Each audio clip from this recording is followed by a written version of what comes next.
Pemirsa, Perhimpunan Lembaga Survei dan Opini Publik atau Persepi menuntaskan audit terhadap 8 lembaga survei yang melakukan hitung cepat atau quick count pada pemilu presiden. Persepi menyatakan 2 lembaga survei yang melakukan quick count atau hitung cepat pilpres tidak kredibel. Sementara 6 lembaga lainnya telah menerapkan metodologi penelitian secara tepat. Untuk membahas 8 quick count kredibel, telah hadir di studio pakar statistik Universitas Indonesia, Pak Dirga Ardiansyah, peneliti SMRC Pak Jayadi Hanan, dan juga bergabung bersama kita auditor independen Persepi, Pak Rustam dari Hotel Saripan Pasifik, Jakarta. Terima kasih Pak Dirga, Pak Jayadi sudah hadir di Berita Satu, dan juga Pak Rustam. Selamat malam Pak Rustam. Selamat malam. Ya, baik Pak Rustam, bagaimana sebenarnya hasil audit dari Persepi sendiri terkait dengan sejumlah lembaga survei yang kemudian melakukan quick count atau hitung cepat pada Pilpres? Iya, betul. Jadi kita mengaudit 7 lembaga survei, ya, yaitu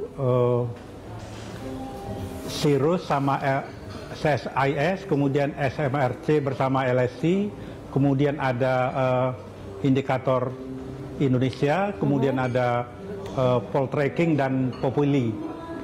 Ya, dari hasil yang kita lakukan, audit yang kita lakukan, ketujuh-tujuhnya itu sudah melakukan quick count itu dengan menggunakan metodologi yang dapat dipertanggungjawabkan secara ilmiah. Ya. Jadi kita berkesimpulan tidak ada suatu kesalahan metodologi yang dilakukan oleh ketujuh lembaga survei tersebut. Baik, kita ada grafik Pak terkait dengan 8 lembaga survei yang diaudit oleh Persepi. Kita tayangkan dulu Pak Rustam sebentar ya. Nah, ini adalah tayangan 8 anggota Persepi yang diaudit. Ada Center for Strategic and International Studies CSIS, ada Cyrus Lingkaran Survei Indonesia LSI, ada Saiful Mujani Research and Consulting SMRC, ada Indikator Politik, ada Populi Center, Jaringan Survei Indonesia atau JSI, Poltreking Institute.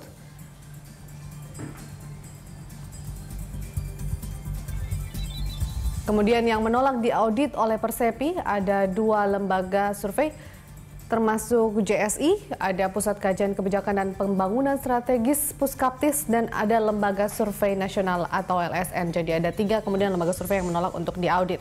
Pak Rustam, lantas bagaimana dengan 3 lembaga survei yang menolak diaudit? Status mereka akan seperti apa, Pak Rustam?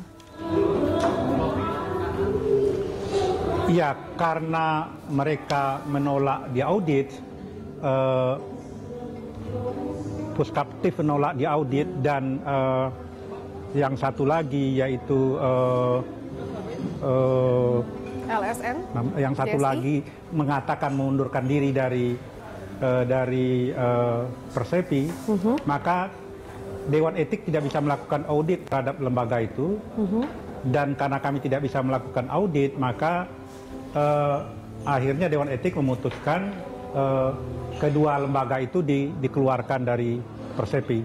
Baik, apakah kemudian dengan hasil audit yang dilakukan oleh Persepi dan ada sejumlah lembaga survei yang kemudian dinyatakan kredibel dengan hasil surveinya, dan itu kemudian mengklaim bahwa hasil survei itu yang benar meskipun 3 lembaga survei lainnya tidak ikut dalam proses audit, seperti kemudian ada Puskaptis dan juga JSI begitu? Maaf, suaranya nggak kedengaran. Ya, baik, saya ke Pak Jayadi dulu. Bagaimana Anda kemudian menyikapi 3 lembaga survei yang kemudian menolak untuk diaudit, Pak Jayadi? Sebagai lembaga survei, saya kira kami tidak punya hak ya untuk mensikapi itu. Jadi itu sepenuhnya diserahkan kepada Persepi, ya, Perhimpunan Survei Opini Publik. Tapi apa kemudian hasil dari audit tersebut itu bisa dinyatakan bahwa hasil survei sejumlah lembaga survei yang dianggap kredibel itu adalah hasil yang benar, kemudian artinya bahwa dalam hal ini pasangan Jokowi Yusuf Kala yang diaudit itu kan adalah proses dan metodologi survei. Jadi yang disampaikan oleh para auditor di Persepi adalah bahwa sejumlah lembaga survei melakukan proses dan metodologi quick count-nya dengan benar sesuai dengan standar-standar ilmiah yang bisa dipertanggungjawabkan. Sementara yang lain tidak. Jadi saya kira benar dalam arti itu ya, karena seringkali benar itu dipersepsikan perolehan suara ininya sama gitu dengan hasil KPU. Jadi itu soal nomor 2. Soal nomor yang paling penting itu adalah bagaimana proses dan metodologi. Artinya dengan asumsi metodologi yang benar, kemudian hasilnya pasti benar kemudian, begitu Pak Jayadi? Ya, hasilnya harusnya benar gitu ya. Meskipun kita masih menunggu kemudian hasil hitung cepat, hasil real count dari KPU sendiri, begitu. Baik, Mas Dirga, bagaimana pengamatan Anda sendiri dengan melihat hasil survei sejumlah lembaga survei yang memang akhirnya ada dua hasil yang berbeda hingga saat ini? Ya, kalau buat saya sebenarnya dari awal sempat saya katakan bahwa sebenarnya tanpa audit survei pun ada beberapa lembaga yang sebenarnya tidak layak mengambil kesimpulan karena dari informasi yang diberikan itu berdasarkan 3 hal ya, besaran sampel, margin of error, dan selisih hasil suara yang akhirnya menjadi output. Itu ketika kita lihat informasi itu, ada beberapa lembaga survei yang tidak bisa mengambil kesimpulan, antara lain ya Puskaptis, LSN, JSI.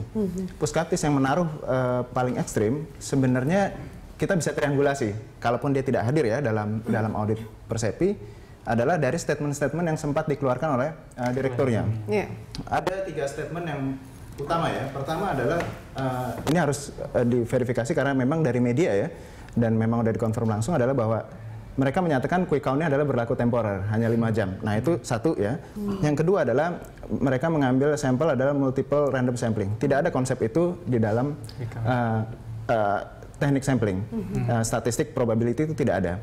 Sehingga ketika didalami lagi bahwa pemilihan TPS-nya itu subjektivitas enumeratornya, ini satu masalah. Yang ketiga adalah karena hasil yang mereka hasilkan itu mengambil sampel bilangnya 1000 sampai 250 itu adalah sesuatu yang tidak pasti, sehingga kita juga tidak bisa memprediksi margin of error yang pasti dari hasilnya seperti apa. Sehingga sebenarnya kita bisa kesampingkan lepas dari ada atau tidak adanya audit.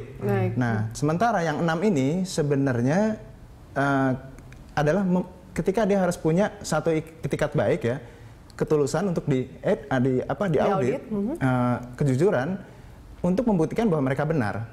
Nah, sebenarnya tapi kalau saya lihat dari audit yang sejauh ini berlangsung, itu belum juga bisa sebenarnya informasinya cukup karena lebih banyak porsi pada manajemen surveinya.